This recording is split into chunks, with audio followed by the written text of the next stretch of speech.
Last night I didn't pull this stuff up.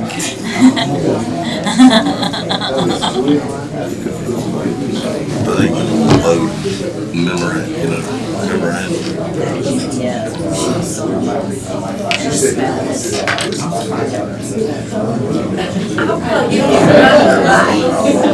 I might be calling my favorite author. 6? Here. My grandkids have had it peaked, and then it kind of takes a long time to get rid of it. It just hangs in there.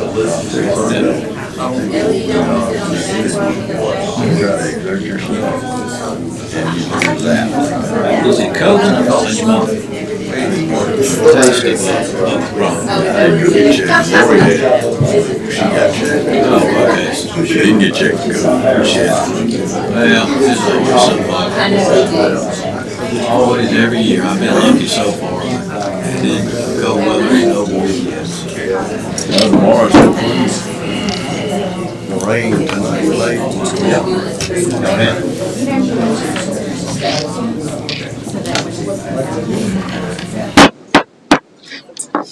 Go ahead and call these recess meeting to order. Let the record show all present. Mayor, Yes. we're having some problems over here. I don't know what's going on. Timer going on.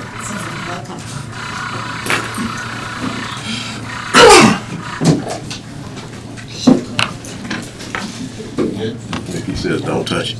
Just shut it down. Okay.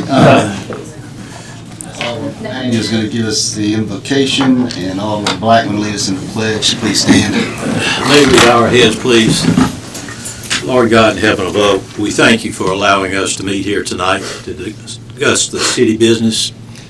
May our meeting tonight be professional and beneficial and meaningful to all our citizens. We take this time to ask your blessings upon the people amongst us who are sick, and especially their caregivers. Lord God, we ask you protect our military people and all who protect and serve us. God be with us all. For all these things we ask in your holy name. Amen. I pledge allegiance to the flag of the United States of America and to the republic for which it stands, one nation, under God, indivisible, with liberty and justice for all. We have some proclamations.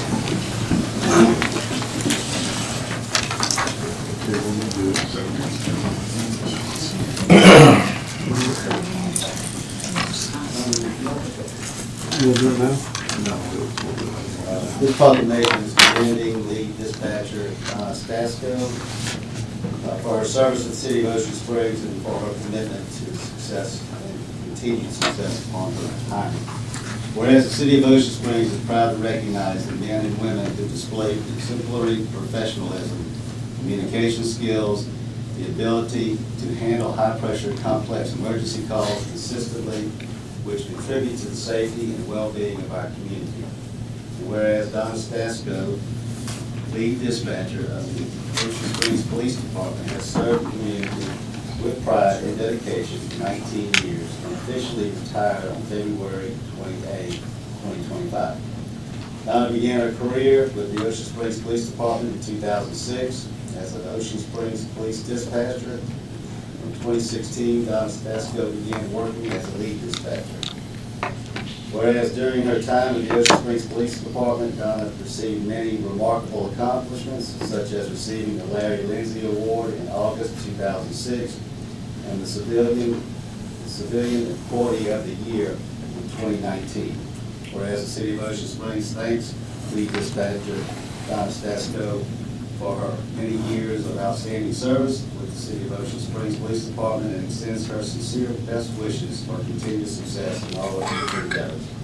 Now therefore I can always hear the City of Ocean Springs to proudly proclaim or present this proclamation and recognizing the Stasco for her loyal commitment of 19 years of service with Ocean Springs, and hereby proclaim Tuesday, February 18, 2025, as Thomas Esposito Day.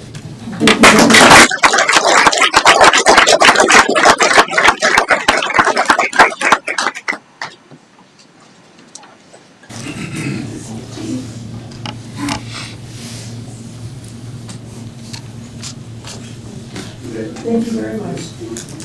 Just, it's been very exciting, 19 years. I really enjoyed working for the police department with a lot of great people. And thank you to the city for all the support and everything. I'm going to miss everybody, but it was a lot of fun, a lot of work. But thank you very much.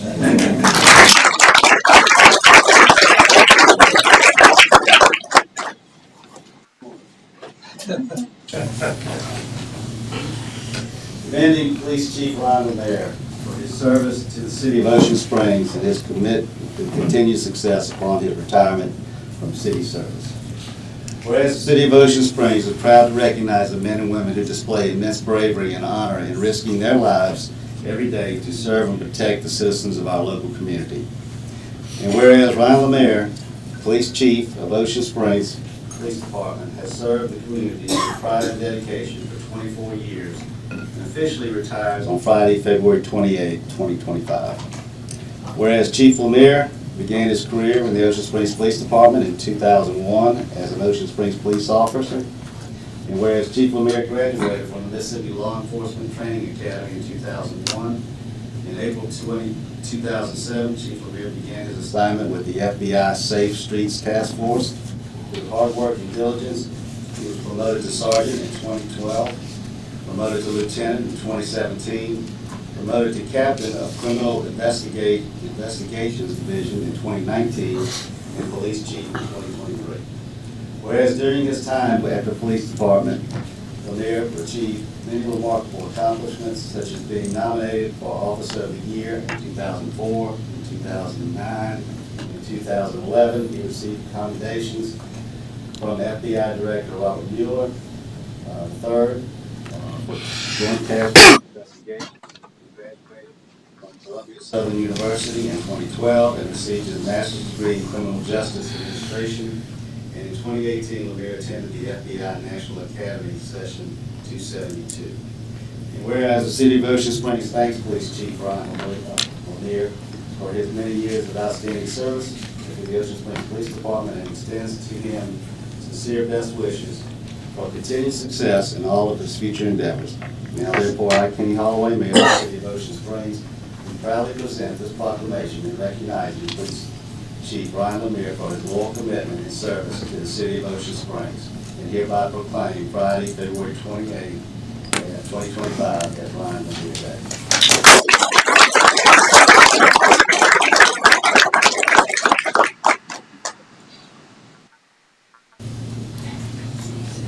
I just want to thank the mayor and the board for having the faith in me to lead the department, members of the community. But I will tell you all, he's in great shape right now. Good hands with Di. So I look forward to seeing, just watch from afar and see where the department goes. I wish y'all all the best. Thank you, Chief.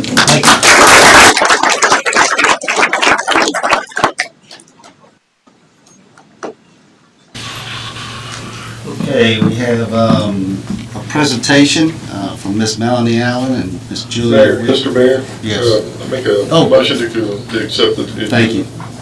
Motion by Mr. Hughes. Second. Second by Mr. Blackman. All in favor? Aye. Motion carries. Thank you.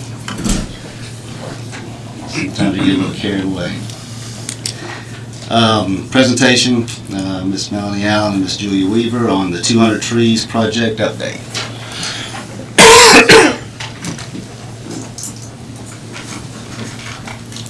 Thank you all, and Raven, are you?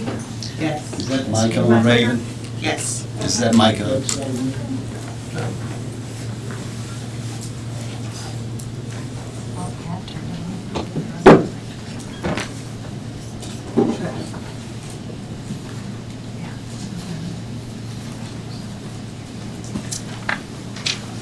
Thank you, Mayor and Board. My name is Julia Weaver, and I'm working with Melanie Allen on the Ocean Springs Tree Canopy Renewal Project.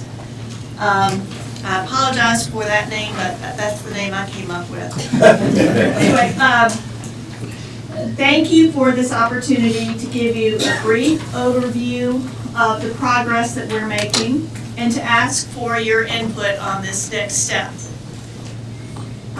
Slide 2, please. Melanie and I are working together to create and maintain a robust native tree canopy across Ocean Springs because Ocean Springs trees are important to our past and important to our future. We're making progress and we wanted to share our progress with you. We conducted an aerial survey of the tree canopy. Unfortunately, it was prior to annexation, so I need to update that. But the original boundaries had about a 42% tree coverage. And in the southeast, you can easily get between 40 and 60%. So if we lived in Arizona or Utah, we wouldn't be able to, but southeastern cities can. So 42% is pretty good in the range.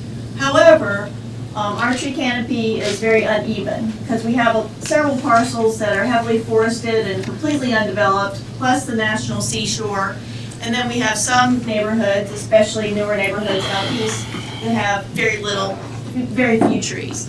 If you know, some of those neighborhoods were built on former farms. It's not that they were heavily forested and everything was removed. It was just, that's where we are in our cycle. Plus we have some commercial shopping areas that have very few trees. So we have the aerial survey that tells us a little bit about where we are. We need to update that with the annexed areas. But we also have some plans for more of a scientific basis for what we're going to do. Next slide, please. Also, since we're going to be doing a lot of community education, we've developed some branding materials that will help the public recognize us as we go out. Go ahead, sorry. And so this is some branding materials that you'll be seeing in the future. And then I wanted to click to the next slide, please.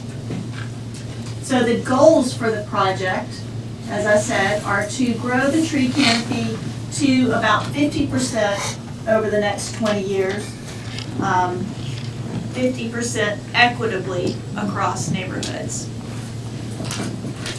We want to do a really good tree inventory to identify the number of trees that we currently have, their distribution, and the species prevalence.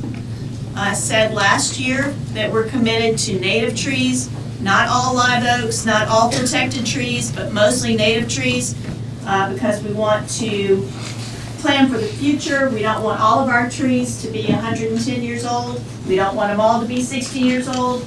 We don't want just to have non-native ornamentals like crepe myrtles, but a variety of trees that will be protective against storms, blight, pests, all the things that happen. So we want to develop an ongoing tree planting and maintenance plan for the entire community, including private property, and engage residential and commercial property owners. We know that there's some barriers. One is utility conflicts. One is insurance companies and fears about conflicts with our structures. So we're eyes wide open. But there are trees for almost every application, every size lot, every property owner. And we're excited to talk to people about what might work for them. So we want to talk to everybody who will stand still and listen, to invite them to add trees to make attractive, safe outdoor spaces for physical activity and recreation. You guys could probably think back to last summer and the summer before and how stinking hot they were. And we know that a heavily forested area can be about 10 degrees cooler than someplace with no shade at all. So that's very important to us. And I'm going to turn over to Melanie for the next few points. Thank you all. Appreciate the chance to chat with you all this evening about this project. The next slide, if you would. We want to thank some people who've been involved with this, and the city comes first, and very close on the heels of that is Representative Hank Zuber. When Julia and I went to talk to the mayor about the issue of the tree canopy and renewing it, our Jose group, Historic Ocean Springs, decided after we listened to Julia that we wanted to support this project. We went to the mayor and talked to him about it. We've had a lot of conversations in the mayor's office about trees. Originally, our plan, Julia's a great grant writer, I'm a medium good grant writer, and we put 2 very comprehensive applications in for funding, around $200,000 each one, and we were stunned we did not get that money. We're still going to pursue that money because I think the trees in this city deserve a plan that is using technology, that uses aerial surveys, that's not just based on opinion or anecdotal stories. The way that Julia has described this and we've learned about, drones can be brought in. There are much more scientific ways than we've ever had before to assess where the trees are in this community, where they need to be, where the hot spots are from the roofs of large commercial buildings or the parking lots of large buildings. So we thank the mayor for taking time to pursue this project with us. I think last year the mayor and Hank Zuber announced a 200 trees in 200 days project, and we are working with you on that. 200 days is getting expanded, but we're going to have a better project. Hank Zuber brought in Brent Fairley, who is the vice president with Hancock Whitney Bank. And Hancock Whitney's been very supportive of the tree canopy all across the Gulf Coast. And Brent went out with Julia and me not long ago, and we identified locations around town where we think trees would be great. We're not talking about bare root seedlings like are sometimes given out. We're talking about trees with growth, trees with a good chance of survival. And Brent Fairley has done this recently, I think in Long Beach or past Christian, they planted dozens and dozens. As a result of how well Julia did in talking to this gentleman, Hancock Whitney's going to reimburse Jose and any of the rest of us who have expenses for the first 60 trees that are planted.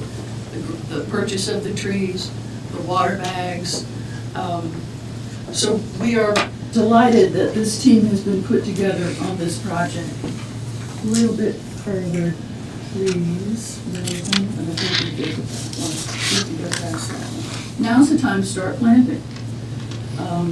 One of the problems we had last year was there were a lot of more important programs that took time, and the 200 trees ended up going into the summer months, and you don't want to plant trees in the summer.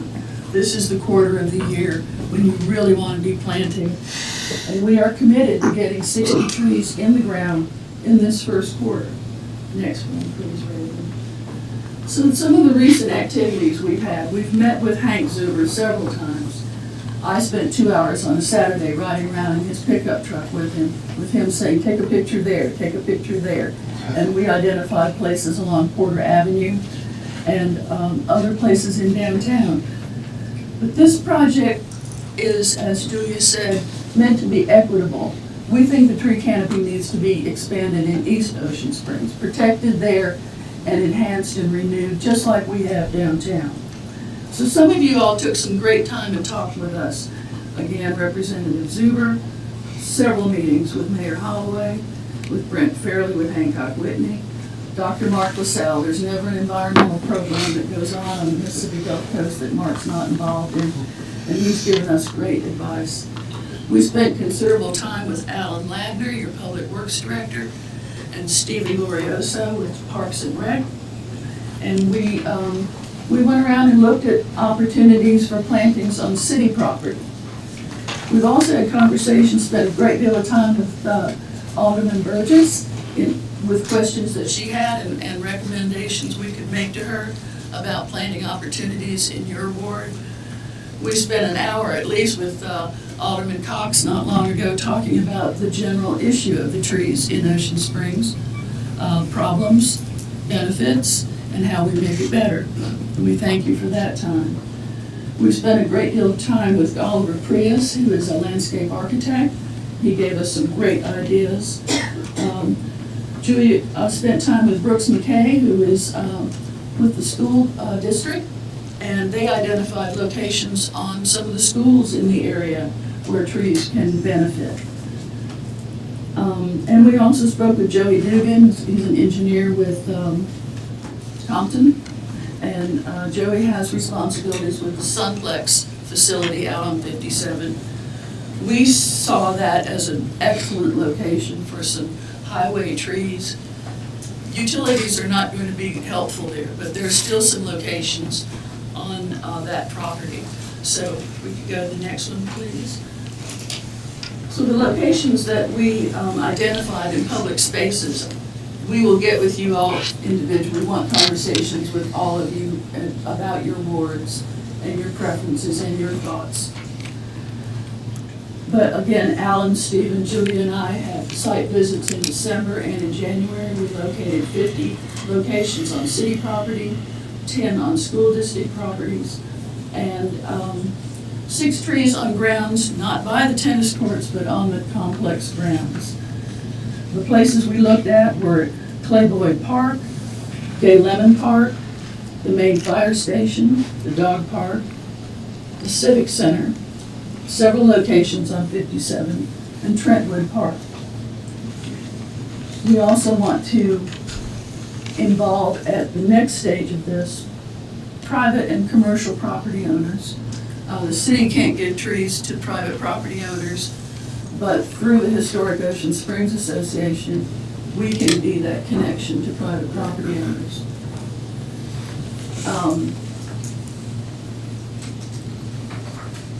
The next one is a map. It's not going to be able to see this very well, but we will share this whole presentation with you. Julia has pinpointed the locations in blue where we are recommending some plantings can be done in this quarter. And the great thing we want you to see is that it does extend all the way through Eastern Ocean Springs. The next slide, the species that are recommended, and we've talked with all of you about this, everyone loves live oaks, everyone wants live oaks. They may not do well in every location. The other 2 species that we recommend are sweet bay magnolias and pond cypress.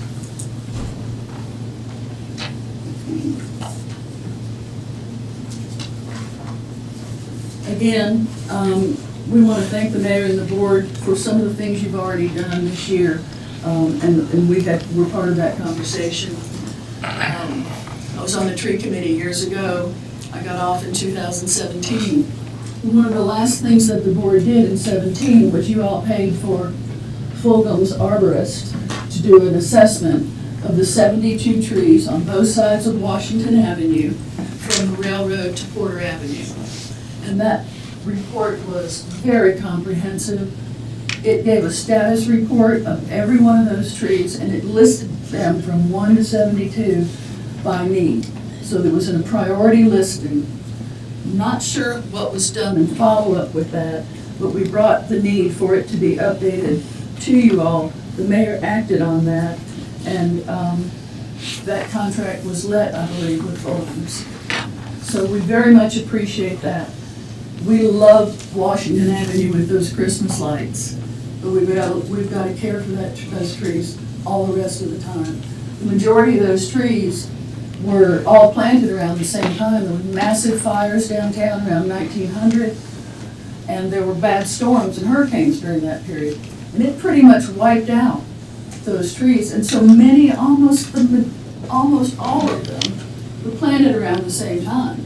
They age out. Trees have a limited viability, as we all do. So it's important. I will mention to you that I read, it might have been in Ray Belandi's archives, and it may have been on the state archives and history list. But you might be interested in knowing that when those trees were planted in the early 1900s, the trees were named for every former mayor of Ocean Springs.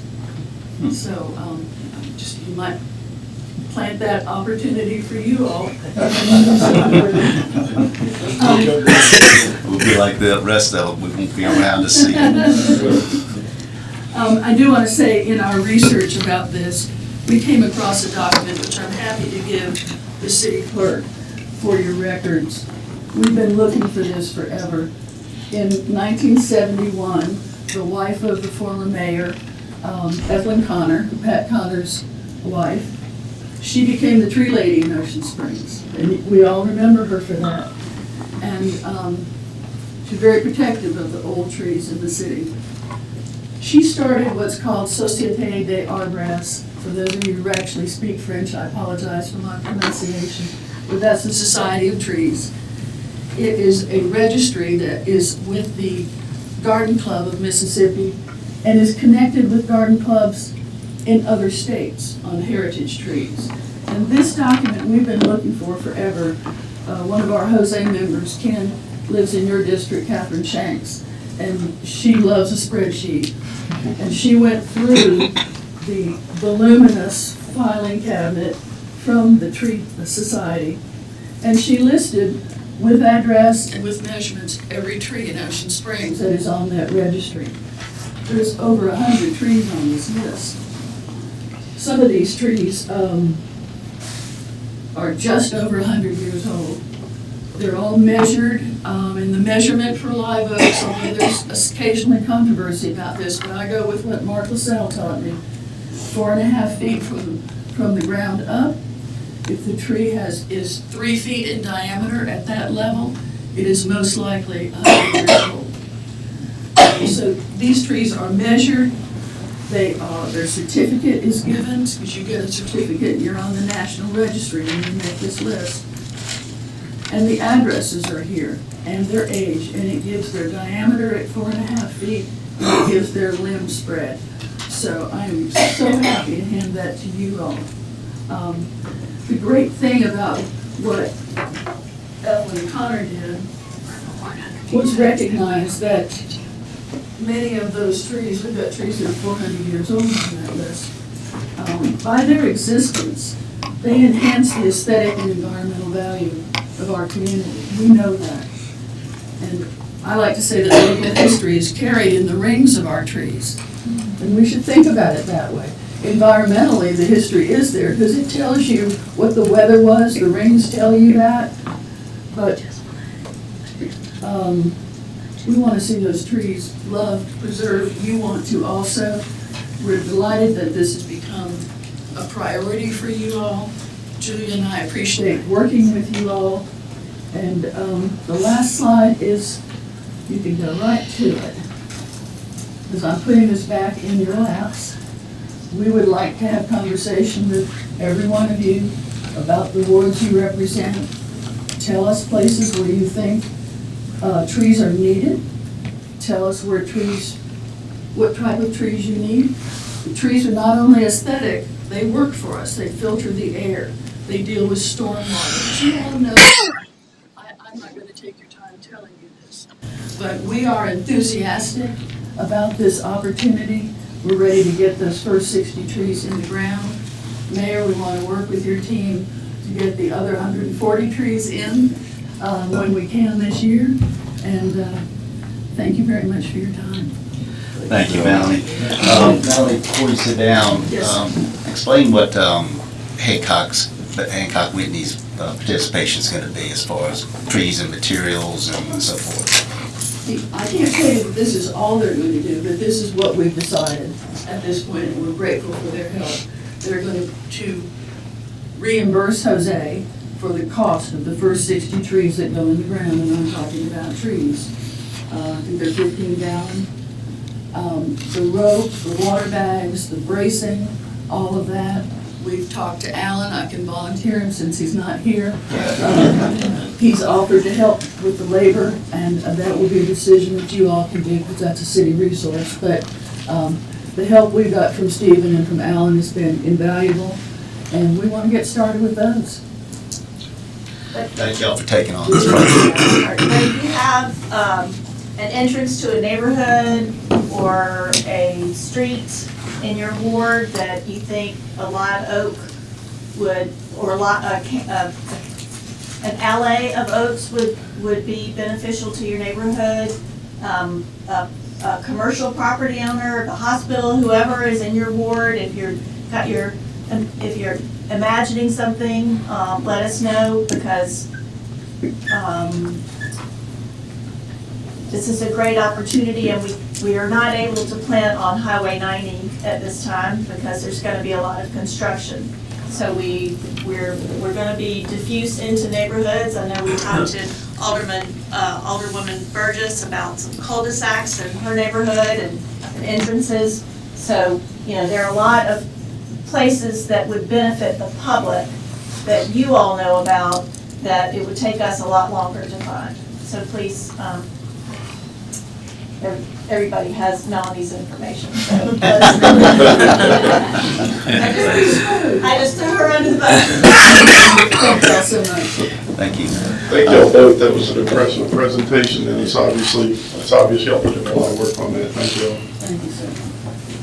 Next item on the agenda is the Ocean Springs School District. Superintendent Michael Lindsay is here to talk about the bond referendum.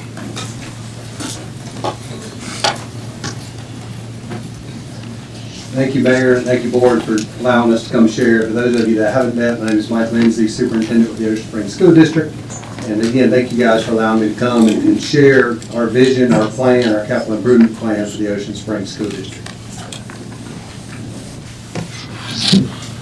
This started, gosh, about a year and a half, probably started before that, but in my term here, superintendent, probably about a year and a half ago.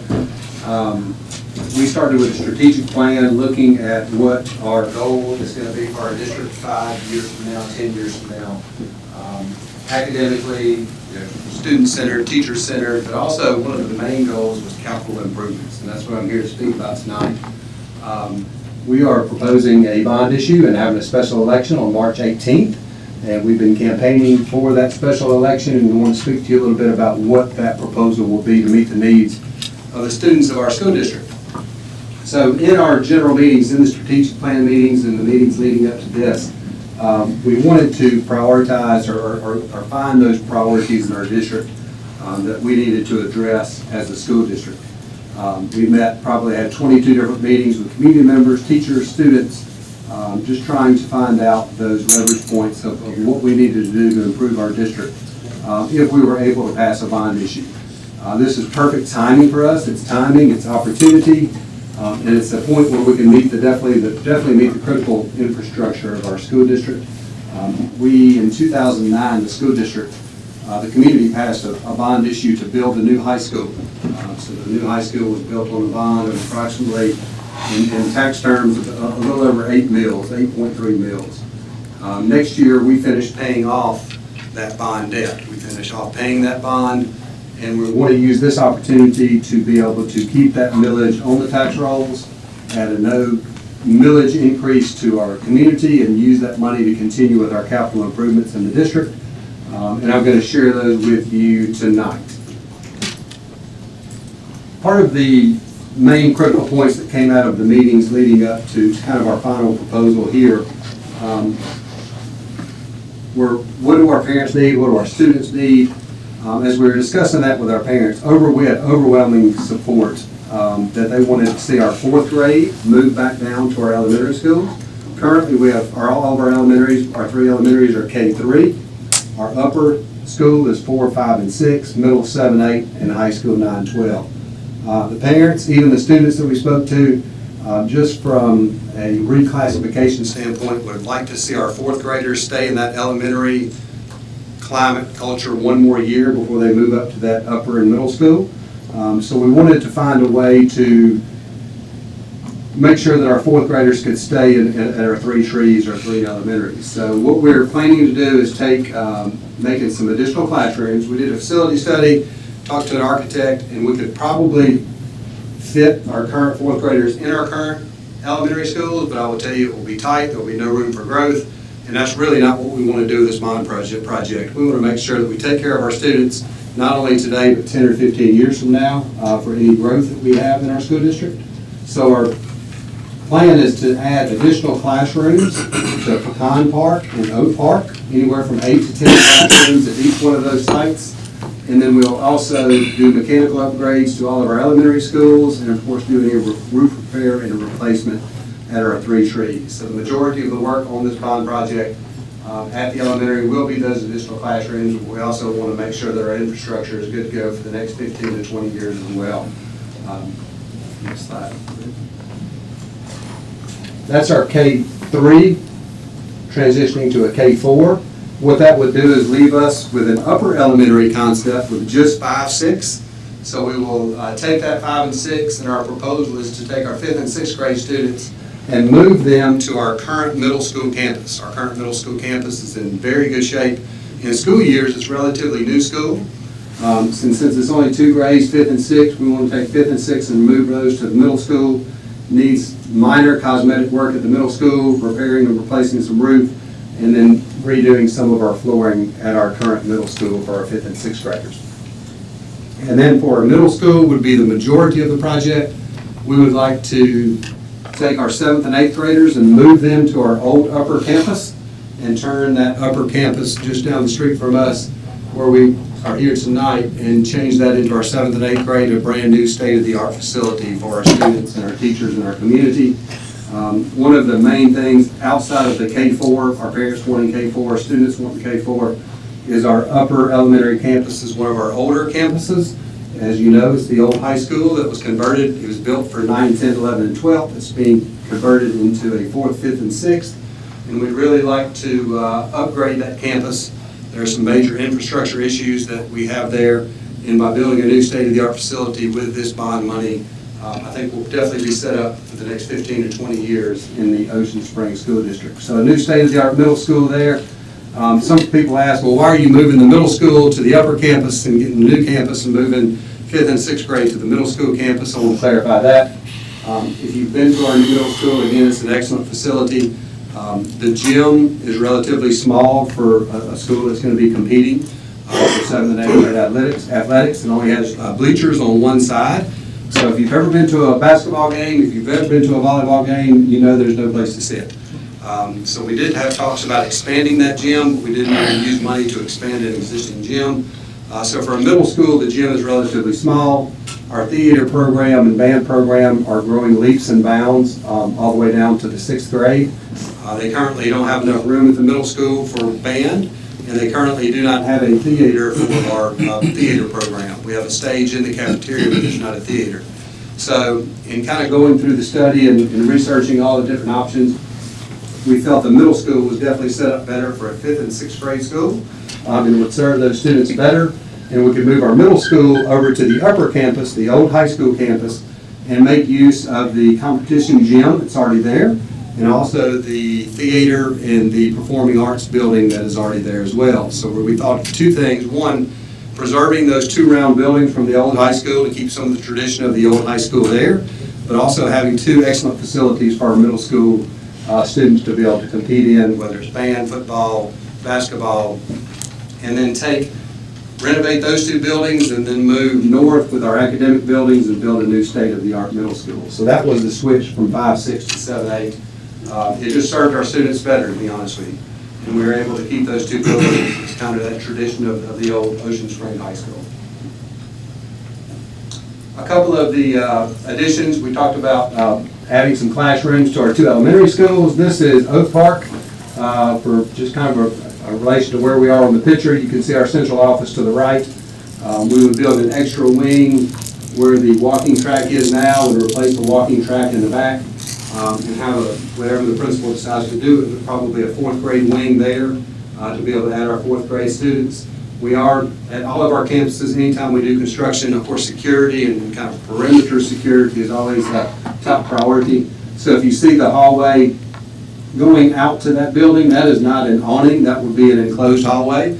So once our students get into the campus, they'll never have to leave the campus, and they'll stay in the security of the buildings. And you'll see that in all of the buildings that we're doing some renovations in. So that's Oak Park.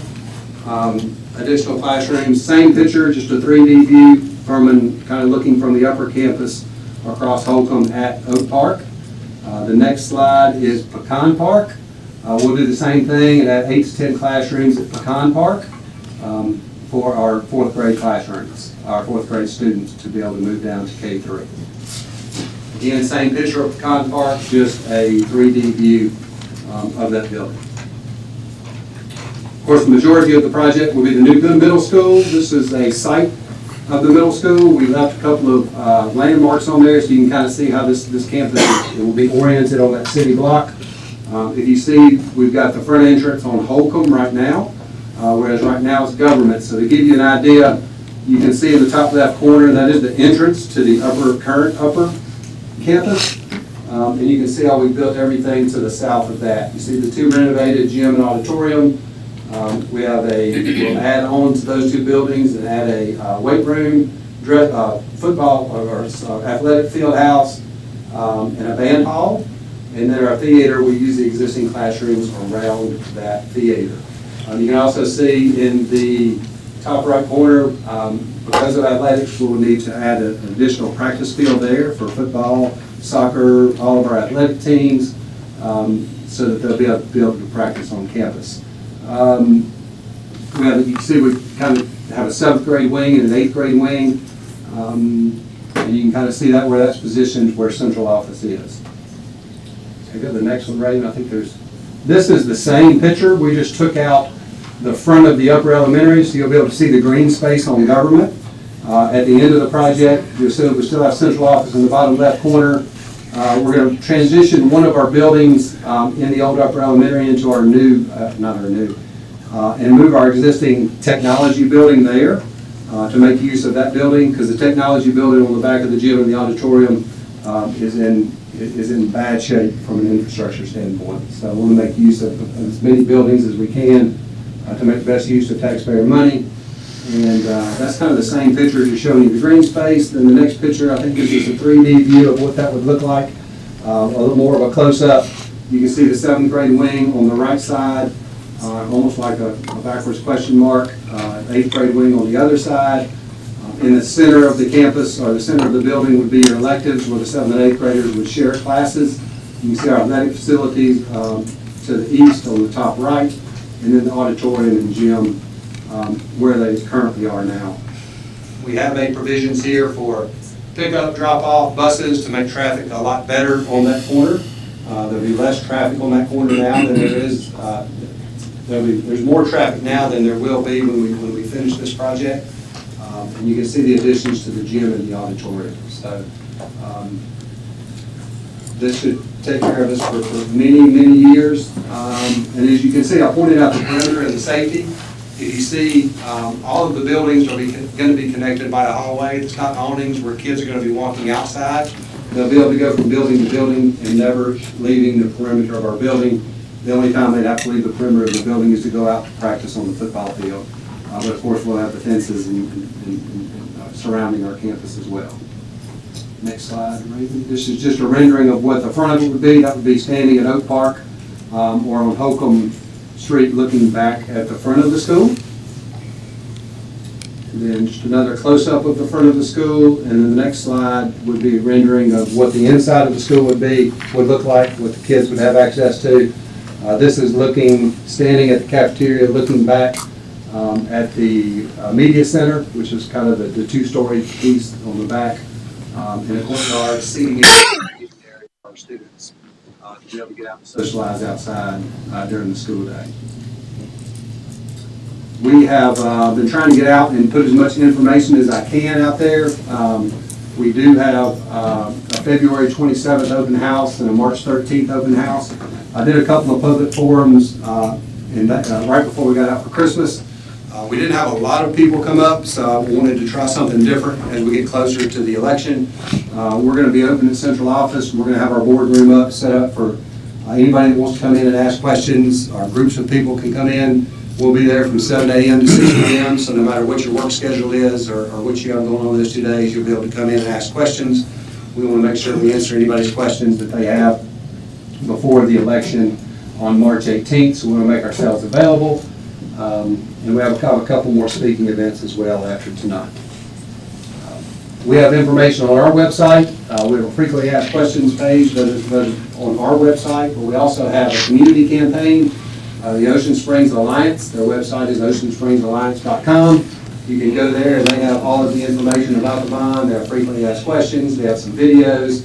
They've done an amazing job of getting information out there to inform the public about what this project is about, what we're trying to do for the students of the Ocean Springs School District. So you can visit that website for more information as well. And then one other thing that I left out from a project standpoint, this is probably a 3.5 to 4 year project. We'll phase that in where we'll start with the elementaries first, build the new 4th grade classrooms, send our 4th graders now the next school year into the elementaries and go ahead and start the K-4 concept. Once we do that, we'll start construction on the middle school. And over the course of the summer, we'll take care of some of the infrastructure stuff that we can do over the summers at our current middle school campus. It's probably about a 3 year project. That's probably a very optimistic schedule, maybe more like 3.5 or 4, but we'd love to be able to get up from 3 to get our kids in the new facilities as quickly as I can. I'm not sure if you have questions, but I'll be glad to take any if you have any questions. Anybody have any questions? Thank you, Mike. I'd like, Ms. Lindsay, Yes, sir. if you would put the information out where people will go to vote, which precinct they're on and which actual building. Several of us have had that question. And wherever you voted for your presidential election is where you go to vote for this bond issue. Am I correct? Yes, sir. Well, Mr. Paniel, I've had that question too. We've been going round and round about our polling places and working with the city, and Mr. Lutton's been working to make sure that we get all of those polls correct. Yeah. Which, yes, I think it will follow more of the presidential election. And those polls, there's an ad running in the paper, and we'll start getting that out more as we get closer to the election. That'd be To great. make sure that everybody knows where those polls are, because we want people to get out and vote. Yes. But yes, we'll get that information out there. Thank you. Thank you. Yeah, not a question, but I saw some curious looks on a couple folks' faces when you said the 3 trees referencing Magnolia Oak at Pecan Park Elementary, just to clear that up. Yes, our nickname for our elementary school are the trees, because they're Magnolia Park, Oak Park, and Pecan Park.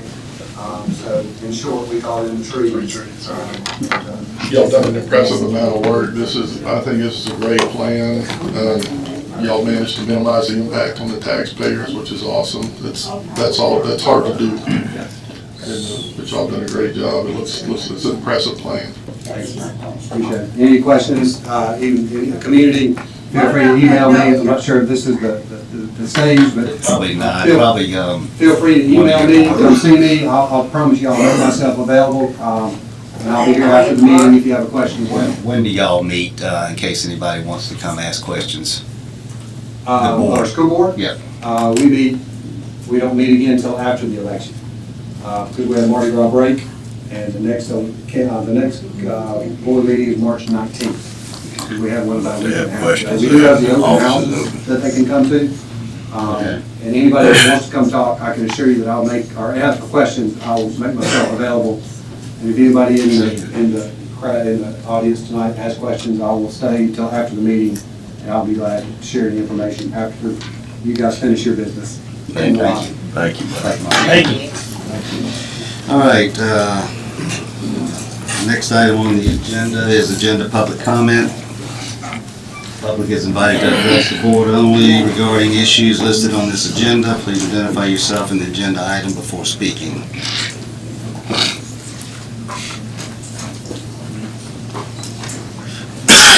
Good evening, board. My name's Eric Brian Roseberg. I write under the pen name E. Brian Rose. I live in Ocean Springs. I'm here to talk about item 5M, consent agenda, specifically the approval of the minutes.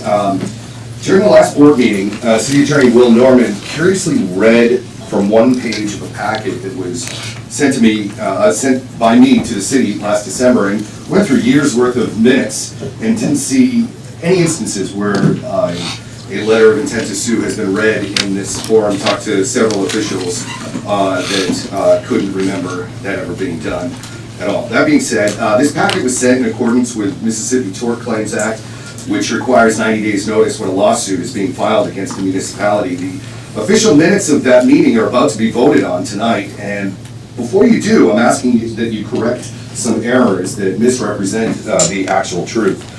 First, the minutes represent that only one letter was sent to the city, and that is regarding a lawsuit, and that lawsuit is directly and specifically targeted at City Clerk Patty Gaston. This is false.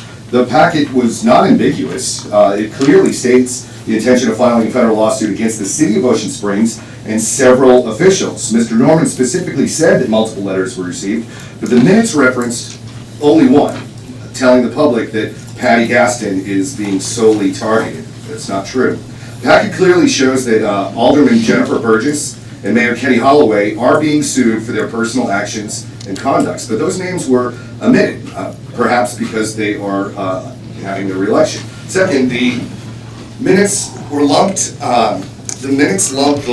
the section of what Mr. Norman said under the heading D, which is specifically about the candidate background check controversy. My lawsuit is not about that controversy. This is a federal First Amendment retaliation lawsuit that includes manipulation of public records, obstruction of public records, defamation, and other state torts. It has nothing to do with the candidate background checks, although the minutes that you're about to vote on say that it does. And third, Mr. Norman specifically said the letters were from Eric Brian Rosenberg, which is my name. However, the minutes were changed and said that Mr. Norman recognized me as my professional byline of E. Brian Rose. And this was clearly deliberate to emphasize my identity as a journalist and further retaliate against critical reporting. The minutes should reflect what Mr. Norman said, not a false retelling of what the city clerk's office wanted him to say. So if the board approves these minutes without corrections, despite being informed of the clear inaccuracies, it will serve as direct evidence that City of Ocean Springs deliberately alters public records and misleads the public. So I'm asking you to please pull that from the consent agenda, make the corrections before you vote, and I appreciate your time. Thank you.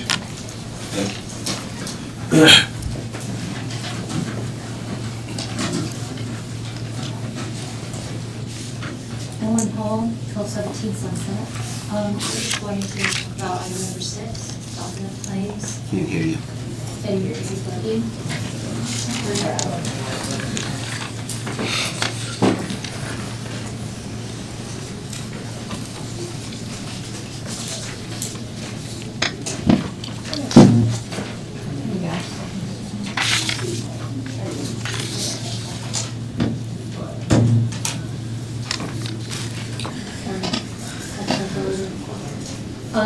Item number 6. Hold on a second. Hold on a second. Restart the clock for him. Item number 6. You restart the clock. Item number Okay. 6 on the docket, which is payments by the city clerk. You have a $12,000 payment to Cypress Environmental. I'm assuming this is the Cypress Environmental makes campaign contributions regularly to you all. Mr. Penny and also the owner. Last election, this election, they moved their offices from Biloxi to Ocean Springs. They got a $1.9 million contract, not through a competitive procurement, but it was just awarded to them through the services pool, where they just showed that they were meeting requirements. We tried forever to try to get a copy of that RFP that went to them, and finally Mr. Norman notified us there was no RFP, so they just dreamed up all this stuff that they did without any specific requirements, but somehow they've spent with this payment a whopping $984,000. So we are at $1 million, and the only tangible thing I can see is a sign on Front Beach that says future home of a marina and event center that was never voted on by you guys to build a marina and event center. I was at this meeting when the mayor pushed for you guys to vote for a proposal to get BP funding, and some of you were taken by surprise and you were asking, what's the rush? And he said, because we need to get that BP funding, we need a proposal in there. if we're gonna get it, and I got that, but now we're $1 million in, and within a few months, there was a big sign on Front Beach that said, future home of, something that you guys had never voted on. And it's still there, and you guys finally did vote on it, and voted down, and made it a finger pier, correct? And now, that sign's still sitting there. Why? And why are we still paying them? And we're at almost just shy of $1 million on something that wasn't even a competitive procurement. It just boggles my mind after being in federal procurement for many, many years and knowing that you have to have requirements, competitiveness, and somehow we work around it to not have to do that. Legal? I'm guessing it is. I'm not saying it's not. I'm just saying when you call it somebody else's money, it's not your money. When I asked Patty who was paying these many months ago, we were on the phone, and she said, I'm not sure who the grantee is on that specific one. Okay, well, at the time, we, not off the top of our head, knew, but it wasn't taxpayer money. That was the point. Well, it wasn't city money. Yeah, it wasn't city money, but it ends up being somebody's money, whether it's taxpayer money or royalties on oil that's supposed to be restored to the coast. I'm just saying, you guys need to be a little more careful about how you spend the money, what you're doing. $1 million is a lot of money in these times, and not to have anything tangible other than sign. Thanks.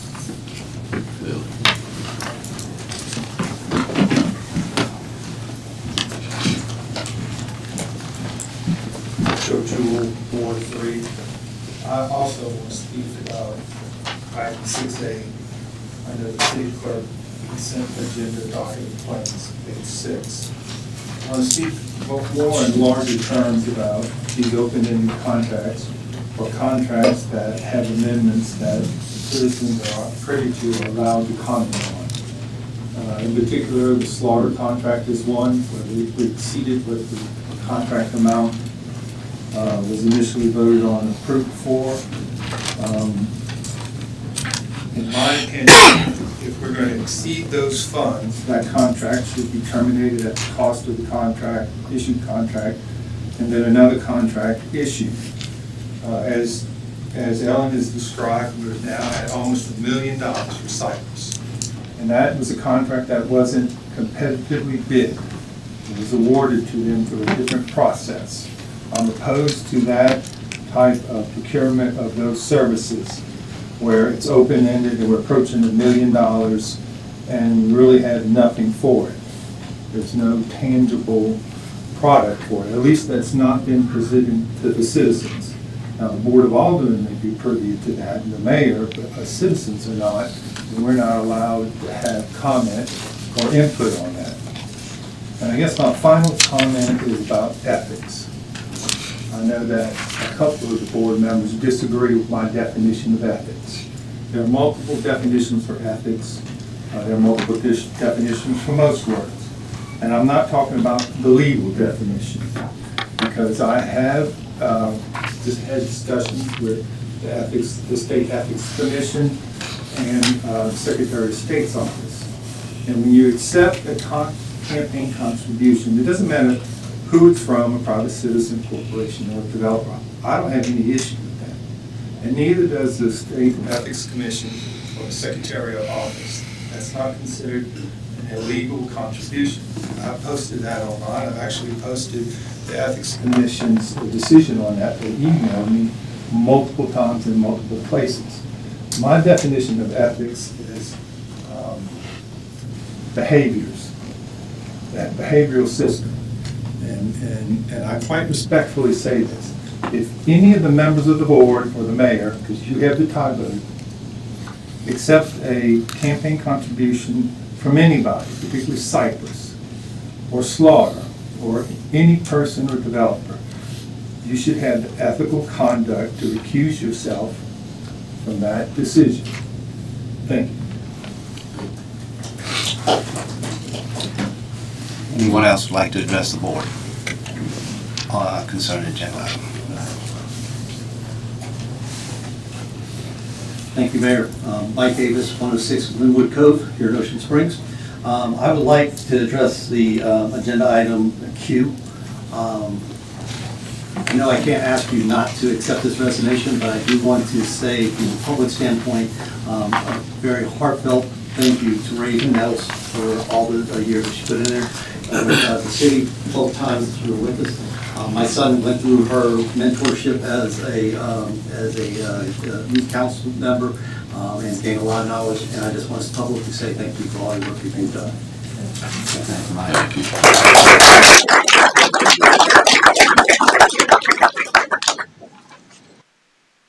Anyone else? Okay. Anybody have anything to pull from the consent agenda? JJ. Yeah, I'd like to go ahead and pull him also.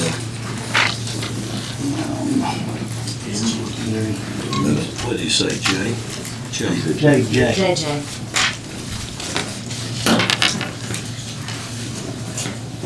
Okay, anything else? Need a motion to approve the consent agenda without item M or JJ. I'll make that motion, Mayor, to By approve. Mr. Cox. Second by Mr. Wade. All in favor? Motion carries. Okay, item M.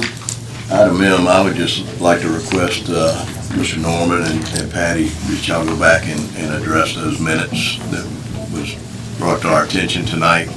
I don't know the exact corrections that need to be made, but I'd like for y'all to at least address those minutes and try to bring them up to what Mr. Rose stated. If that was in the minutes, I would like for that to be looked at and readdressed. That's all I've got. Table? That's fine, I'd like to table it until it's addressed. Okay. Need a motion on that, Will? Yeah. Yep, wanna make that motion, Bobby? Yeah, fine. Motion to table until the minutes are addressed. Motion by Mr. Cox. Second. Second by Mr. Wade, all in favor? Aye. Motion carries. JJ? Yeah, I just have a question. Advertise for term bid contracts for milling and paving services, striping. Okay. What does this consist of? Where does it consist of? This is just a term bid because the county cannot, the paving company, they have one doesn't cover the east side of Ocean Springs anymore, or the contractor doesn't, and we're just not getting any movement. So this is the city's effort in trying to move forward. There's only one paving company, correct, and that's Warren? No, there's more, but this will be written to where we don't, if Warren is the lowest, and they can't get to it in a timely manner, we can go to the second lowest. So it'll be written different, and we're also gonna be using state contract prices as well. Okay. Well, the only thing I'm saying, if somebody's coming in, and I was under the assumption it was Warren, and they were coming in to do paving on a street in Ocean Springs. Before we do any more milling, repaving of a perfectly We can't do any good. of that without a current contract. We don't- Well, I understand what you're saying, but before anything's done, there's streets in my ward, 3, Oh, there's streets in all of them. all over the city that needs to be done before anything new comes up. The reason we're talking about Government Street, Yeah. let's be clear about that, Government Street from MLK to Washington, is that we looked at, we've got a traffic plan. That traffic study was done, I was first elected, it's already in place. So we were gonna go ahead and seal the road and then stripe it, restripe it. Alderman Blackman made a recommendation that, you know, if we're gonna do that, why don't we just repave it? Well, we looked at that.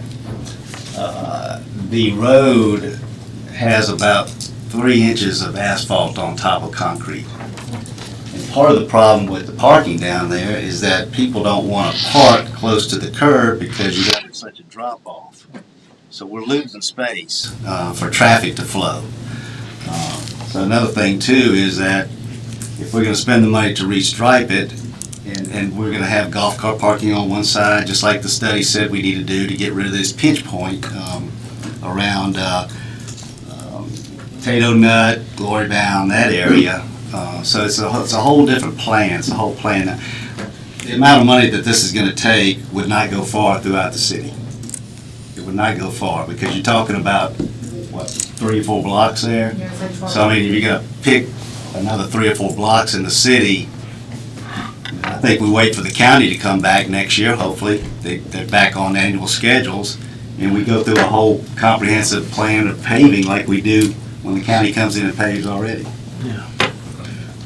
Okay, that answers. What happened with the contractor not working out east in Ocean Springs? I haven't heard that until just So now. it's basically that Warren is one of the sole sources, and for some reason Warren is not the low bidder on the east side of Ocean Springs for the county. I don't know the line, that's just what I've been It's told. east of the river and west of the river. Yeah, so we tried to get the county prices to come in and do some more, and we couldn't get them. So that's why I proposed doing a term bid as a city. I mean, worst case, maybe we just ask the county for the money they'll use yearly, and we'll actually use it. I was kind of wondering why the paving has stopped, because we still had a lot of streets that hadn't been All they addressed. told us is the paper's not available. They will not tell us why they have not come back up, or me anyway. I don't know if Alan's talked to them or not. And there's a study that's been done on this government street? Yes. Parking study. Parking and traffic. I just was under the impression before any new streets are paved, and I mean, Government Street looked good to me. I was down there this weekend, and I mean, there's maybe one spot or two. Yeah, but it's not only the condition of the It's gotten patched street. in so many places too. I understand that. And I think the focus is the restriping. This study is to provide better flow of traffic in the downtown area, in those pinch points, because everybody in here knows at Potato Nut, Glory Bound, it's one traffic. It's one way, basically. You're waiting on cars. Yeah. I do have a question. If we're going to be grinding the asphalt, you know, some of the new buildings, the new curbing that has been built to that level that the asphalt's at. So is that going to affect that? Put right back to the. We'll take it right back. The Mill it difference is down all past it. pumped. Yeah, Yeah, we'll mill past Right it. back to it. Okay, is there a motion on item JJ? Make a motion to approve item JJ. Motion by Mr. Impey, Second. second by Mr. Blackman, all in favor? Aye. Opposed? Okay, motion carries. Department reports. Anybody have anything to pull from the docket of claims? Is there a motion to approve the docket of claims? So moved. Motion by Mr. Impey, Second. second by Mr. Blackman, all in favor? Aye. Any opposed? Does anybody have any questions about the sewer adjustments? Make a motion to approve the water sewer adjustments. Motion by Mr. Blackman, Second. second by Ms. Burgess, all in favor? Aye. Motion carries. Parks and Recreation Sports Complex concession and vending contract, Stephen? I just want to bring this to your attention, just that we're making a change. We had 2 bids, and Nutty B is the one I'd like to propose to have our concessions. Has a good reputation outside of Ocean Springs, provide very good product and concessions, and I'd like to bring them into our Ocean Springs complex. 57 out of 2-year contract. Yeah, I'll make that motion to approve Nutty B concessions. Okay, motion by Mr. Cox. Oh my God, just one second. Stephen, can you talk, who was the lowest bid and just for record purposes? P&H concession, thank you, Will. P&H concession was the lower bid, but we felt like Nutty B was provided a better variety for our concessions. And like I said, the reputation outside Ocean Springs is what I'm after. I think everybody would be happy with them if they get a chance. I think they had more employees, and you felt like you had better coverage. Is that correct? Are they receptive to to working with other vendors? So for special occasions? It's like the ice cream truck or the snow cone truck and things like that, or are they gonna be exclusive? Everything would have to run through them. I don't mind asking them. I don't want to answer the question in one way, not to be truthful about it. I didn't know if that was part of it. Yeah, they have their own snow cones and a better variety, but I'll be glad to follow up with them. I'm not saying snow cones in Oh, particular. no, I understand what you're saying. Yeah, you know. other, for special events. Correct, yes, I will follow up. Get you an answer. Bobby, you want to? I need to readdress my motion here. Motion to award the concessions and operations sales vendor contract to the Highway 57 Sports Complex to Nettie B Concessions effective February 19, 2025 through January 1st, 2027, based on lowest and best bid consideration. Okay, you got a motion by Mr. Cox. Second. Second by Mr. Impey, all in favor? Aye. Any opposed? Motion carries. General public comment. Public is invited to address the board for up to 3 minutes each, for a maximum period of 30 minutes. Only 2 speakers will be allowed per side of each issue. Please identify yourself clearly at the podium before speaking.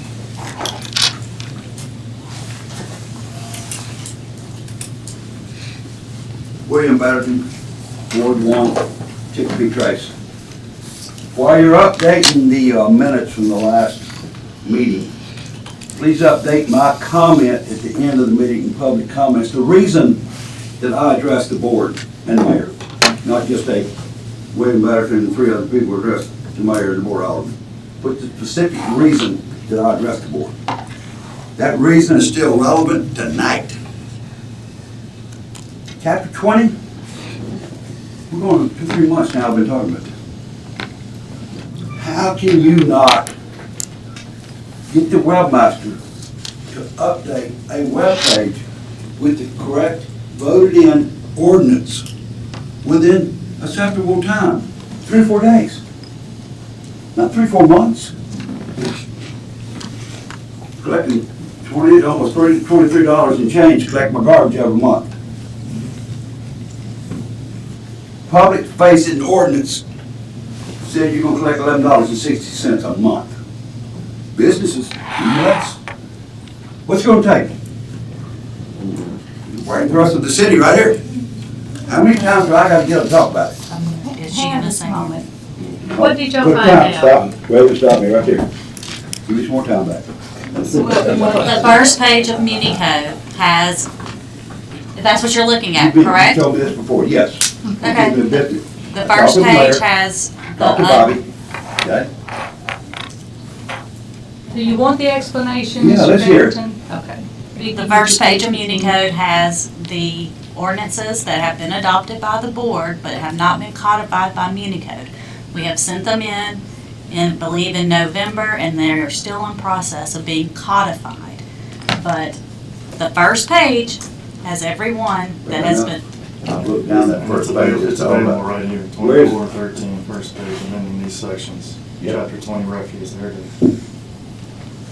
Wasn't there last Friday when I talked to the mayor. It's been there, I've He sent. just got there.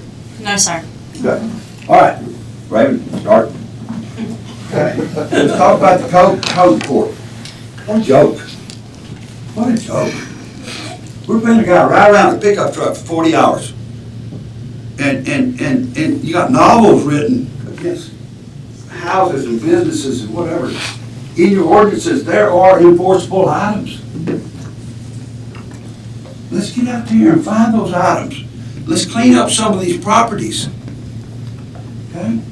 Let's get some dilapidated vehicles out of these yards. Let's get this city cleaned up using our ordinances and our code report.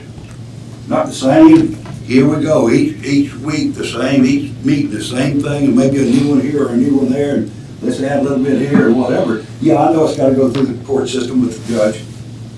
Certain things, yes, it has to drag on, okay? Warrants, all that.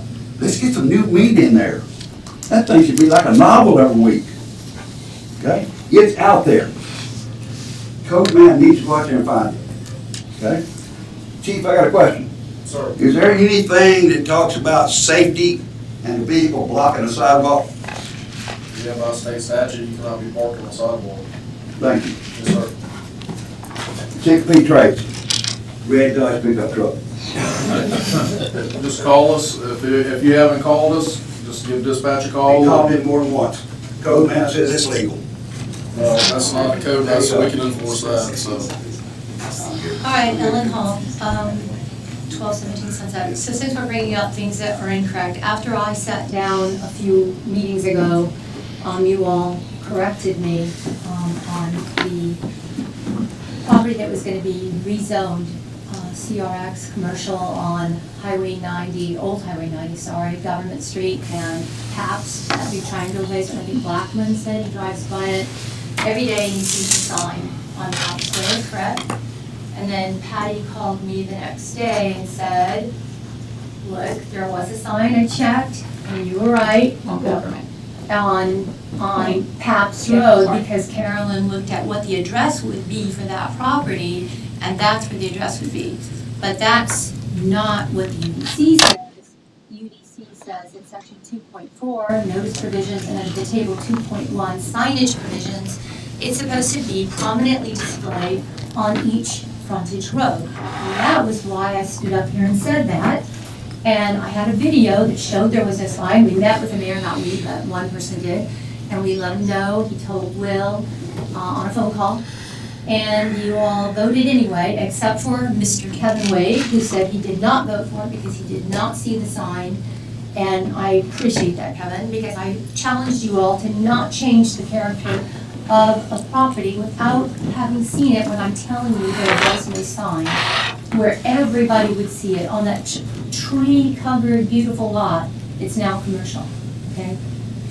That's one thing. Then the other thing that I wanted to correct is one of you, I think it was Blackman, slapping the desk and saying, fact, the bars have not increased downtown, and you may be right. I called ABC and asked them to tell me how many bars there were, how many liquor licenses had been issued, has it grown?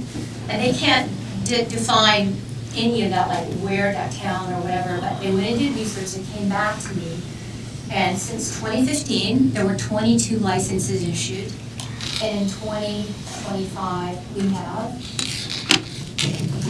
65. So it's increased 200%. Not downtown, I don't know. Downtown, you may be right. I'm just saying we have a lot. And when I looked at the bars per capita for the highest ones, like New Orleans, Las Vegas, it's like 5.3 per 100,000. We have, if you just count the bars downtown, let's just roughly say maybe 20, or at least 10 per 10,000. It's way more than any other city in the United States, far greater. So I'm just making a point. We've got a big saturation of bars, and it's grown steadily according to ABC. Thank you.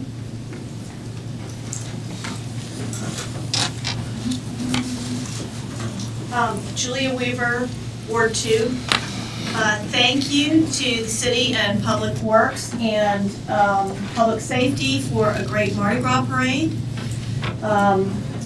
Everybody on my end of the parade just had a great time. Everybody did a great job. I would ask that you would put signs at Highway 90 or the first block in that says that you're going to close off quarter at noon, because where we are on Rayburn, the public drives in steadily until 12:45, and then they learn that the street is closed and they can't get out, and there's a lot of feelings about that.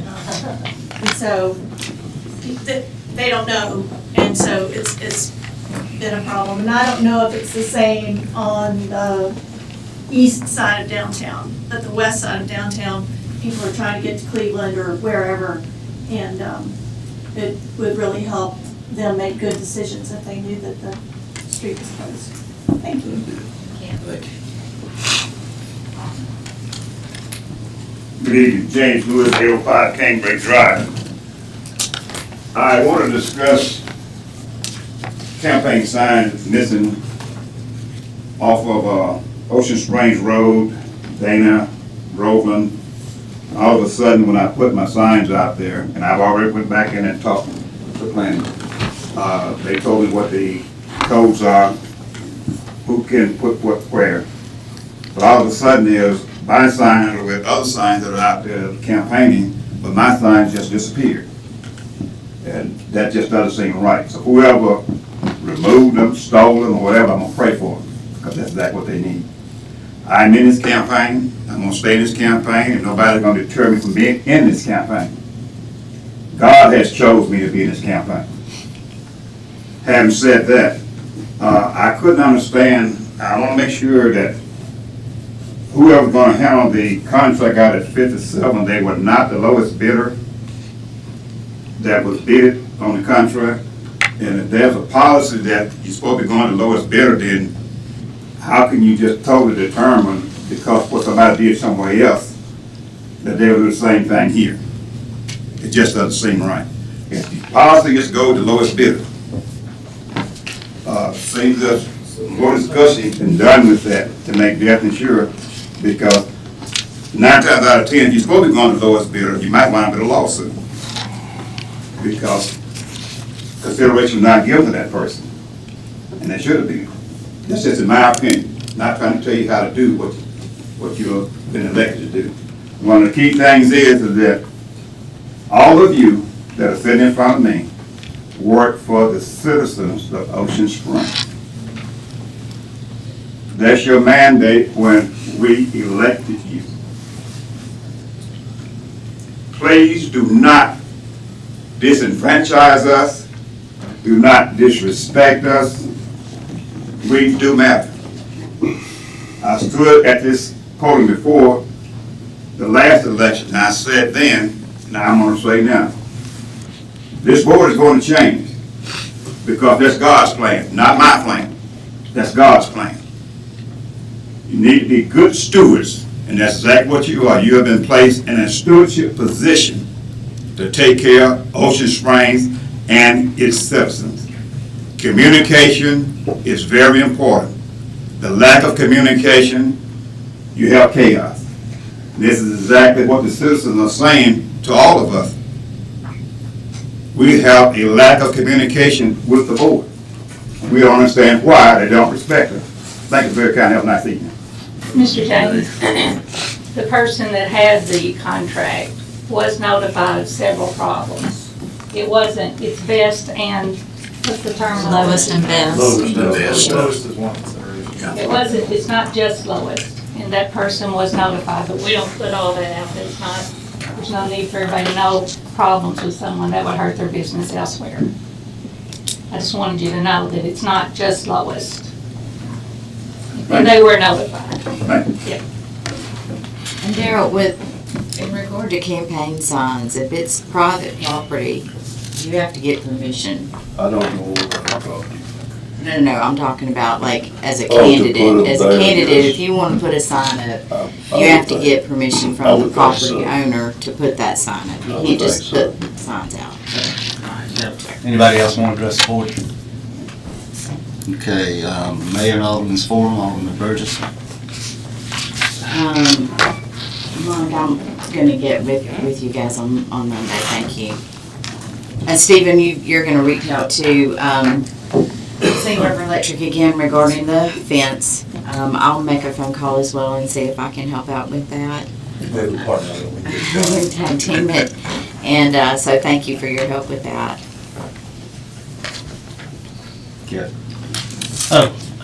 Yeah, I'd like to make a motion to appoint Stephen Dye, interim chief, until the position is filled on the 28th. Got a motion by Mr. Wade.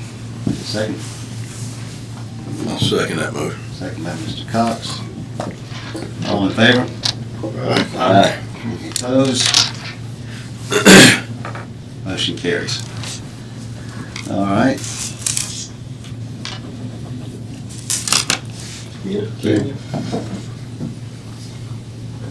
Hi. What's the deal? I had my mind on something else. It's your turn. You're up.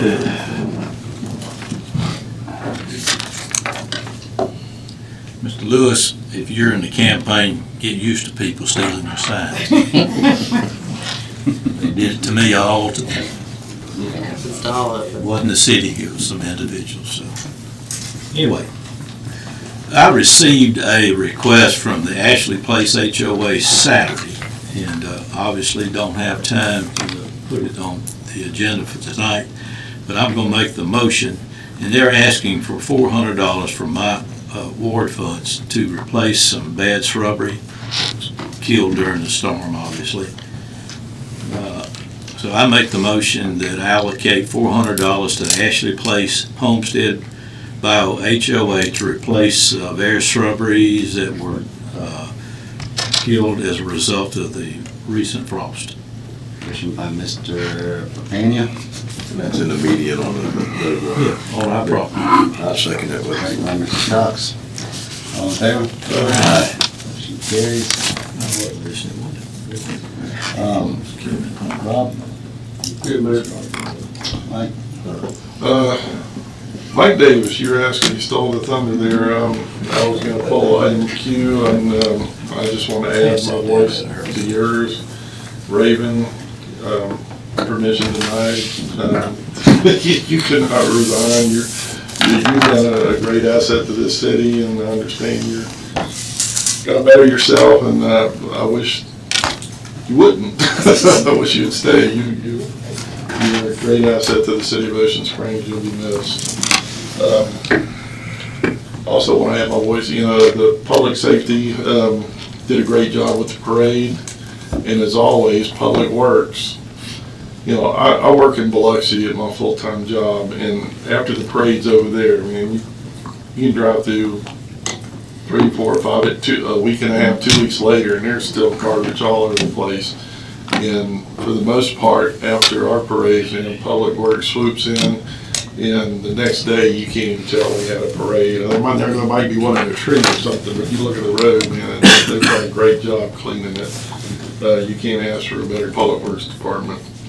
And just as a clarification, because I've had some people ask me that live out in Ward 6 about the golf carts on OS Road.